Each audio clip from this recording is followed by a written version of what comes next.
కడప జిల్లా రాజంపేట నియోజకవర్గం బొడ్డిమిట్ట శ్రీ కోదండ రామస్వామి ఆలయంలో శుక్రవారం వైకుంఠ ఏకాదశి పర్వదిన సందర్భంగా పలు ప్రాంతాలకు చెందిన భక్తులు వేకువజామునని సీతారామ లక్ష్మణ స్వామి వార్ల దర్శనం చేసుకోవడం జరిగింది. ముందుగా ఆలయ టీటీడీ పర్యవేక్షకులు రామాలయాన్ని మామిడి తోరణాలతో, అరటి పిలకలతో, వివిధ రకాల పుష్పాలతో, రంగవల్లికలతో అత్యంత శోభాయమానంగా అలంకరించారు. ఆలయానికి వస్తున్న భక్తులకు సౌకర్యవంతంగా ఆలయ తూర్పు భాగం నుంచి ఉత్తర భాగ గాలిగోపుర దర్శన మార్గం గుండా ఆలయంలోకి ప్రవేశించేందుకు ప్రత్యేక ఏర్పాట్లు చేయడం జరిగింది. అదేవిధంగా టీటీడీ నిర్వాహకులు పూర్తి సెక్యూరిటీని ఏర్పాటు చేయడం జరిగింది. వైకుంఠ ఏకాదశి పర్వదినం కావడం చేత పలు ప్రాంతాలకు చెందిన భక్తులు చలిలో వేకువజాము నుంచే శ్రీరామ నామస్మరణలతో క్యూలైన్ల మార్గం గుండా ఉత్తర గాలిగోపురం వద్దకు ప్రవేశిస్తూ ధనుర్బాణాలంకరణ వేషధారి సతీ సోదర సమేతంగా శ్రీ కోదండ రామస్వామి గరుత్మంత వాహనంపై కొలువు తీరి ఉండగా ఆ మంగళమూర్తిని దర్శించుకుని ఆలయంలోకి వెళ్లి తీర్థ ప్రసాదాలను స్వీకరించి శ్రీరామ భజనలు చేయుచూ మంత్రముగ్ధులయ్యారు. ఉభయదారులు ఏర్పాటు చేసిన అన్నదాన కార్యక్రమంలో పాల్గొన్నారు. ఆలయానికి వచ్చిన భక్తుల సౌకర్యార్థం ఒంటిమిట ప్రభుత్వ వైద్యశాల సిబ్బంది ఆలయం వద్ద ఉచిత వైద్య శిబిరం ఏర్పాటు చేశారు.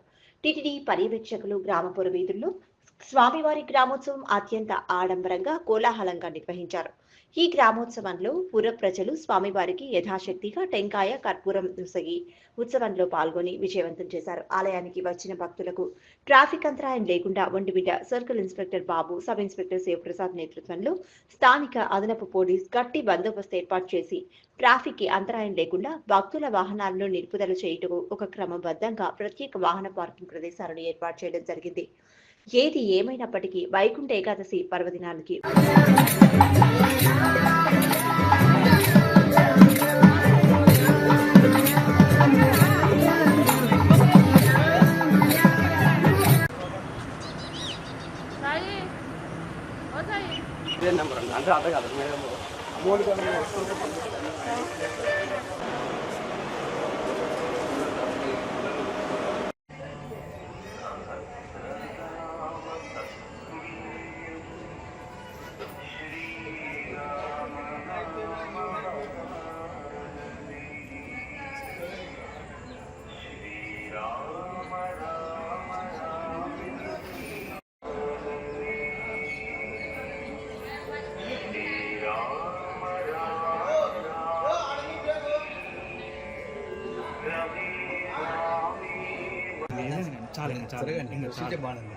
ఇంకా చాలా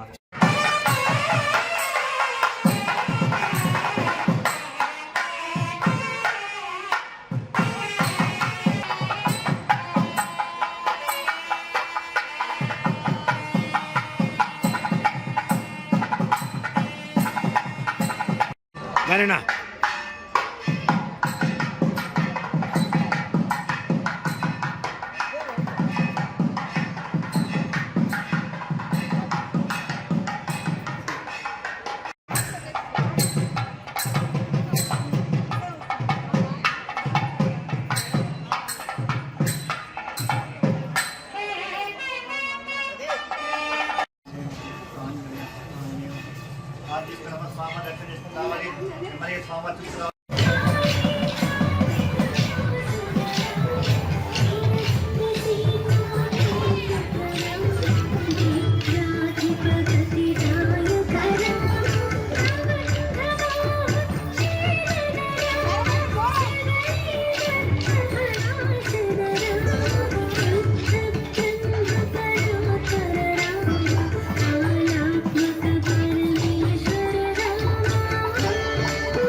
Thank you.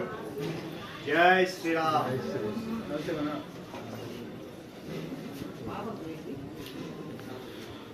నాయక్ సార్ వస్తుంది అదే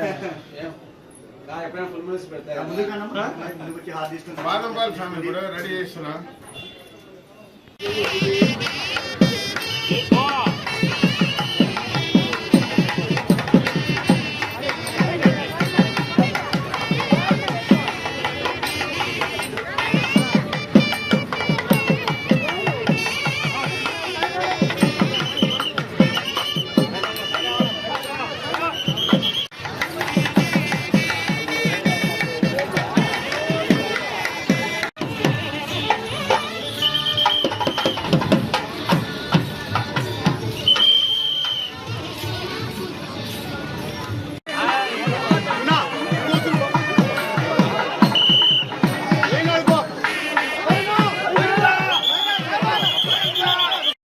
ఇక్కడ తిరుపతి దేవస్థానం వారు ఒంటిమిట్ట రామాలయంలో అద్భుతంగా భక్తుల కోసము క్యూ లైన్లు ఏర్పాటు చేశారు. మంచినీళ్ళ సౌకర్యం ఏర్పాటు చేశారన్నమాట. క్యూ లైన్లలో మనకు అందరికీ ఒక పద్ధతి ప్రకారం అందరికీ దర్శనాన్ని కల్పిస్తున్నారన్నమాట. ఇక్కడ అద్భుతంగా అదే కాకుండా ప్రసాద వితరణ జరుగుతూ ఉంది వచ్చిన వాళ్ళందరికీ. అదే కాకుండా అన్నప్రసాదం కౌంటర్లో అన్నప్రసాదంగా ఏర్పాటు చేశారు తిరుపతి దేవస్థానం వారు. తర్వాత సివిల్ డిపార్ట్మెంట్ అయితేనేమి, ఎలక్ట్రికల్ డిపార్ట్మెంట్ అయితేనేమి, బ్రాడ్కాస్టింగ్ అయితేనేమి, ఎలక్ట్రిసిటీ డిపార్ట్మెంట్ ప్రతి డిపార్ట్మెంట్ కానీ కోఆర్డినేషన్ చేసుకుని అద్భుతంగా ఒంటిమిట్ట రామాలయంలో ముక్కోటి కాసి ఏర్పాట్లు అద్భుతంగా చేశారు.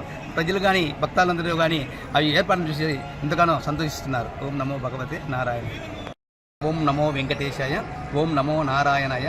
ఈరోజు ఎంతో పర్వదినము ముక్కోటి ఏకాదశి. అన్నమాచార్య చెప్పినట్టు నారదుడు జపించే నారాయణ మంత్రం అన్నట్టుగా ఓం నమో నారాయణ అష్టాక్షర మంత్రము ఎంతో మహోన్నతమైనది. ఆ మంత్రాన్ని ఈ ముక్కోటి ఏకాదశి రోజు మనము ముఖద్వారం నుంచి అందరూ ఓం నమో నారాయణ భక్తులందరూ లోపలికి రావడము, ఆ భగవంతుని శ్రీమన్నారాయణ దర్శించుకోవడము అయినా ఆ కోదండరామస్వామిని దర్శించి బౌద్ధ అనుగ్రహానికి పాత్రలు అవ్వడం మనం చూస్తున్నాము. జనాలంతా తండోపతండాలకు వస్తున్నారు. ఈ యొక్క ఏకాదశి అనేది మనకు నెలకు 2 సంవత్సరం 4 ఏకాదశులు వస్తాయన్నమాట. దాంట్లో ఎంతో పవిత్రమైనది ఈ ముక్కోటి ఏకాదశి అనమాట. అది విశేషము. ఈ ముక్కోటి ఏకాదశి రోజు అందరూ ఆ నారాయణ మంత్రాన్ని జపించడము, నారాయణ మంత్రాన్ని స్మరించడము, ఆ భగవంతుని అనుకోవడం చాలా ఉత్తమోత్తమం అన్నమాట, విశేషం అనమాట. అవికారాయ శుద్ధాయ నిత్యాయ పరమాత్మనే సదైక రూపరూపాయ విష్ణవే ప్రవిష్టమిని ఆ విష్ణువే ఆ శ్రీమన్నారాయణుడే చరాచర సృష్టికర్త, అగమ్య గోచరుడు, ఘటనాఘటన సమర్థుడు, నిర్వికారుడు, నిరంజనుడు, సర్వత్వం వ్యాపించి ఉన్న ఆ నారాయణుని మనం స్మరించడం ద్వారా మన యొక్క మానసిక బాధలు, శారీరక బాధలన్నీ పటాపంచలైపోతాయి. అందరికీ ఆ కోదండరామస్వామి అనుగ్రహం కలగాలని భక్తులందరూ కోరుకుంటూ ఓం సర్వే జన లోకా సమస్త సుఖినో భవంతు.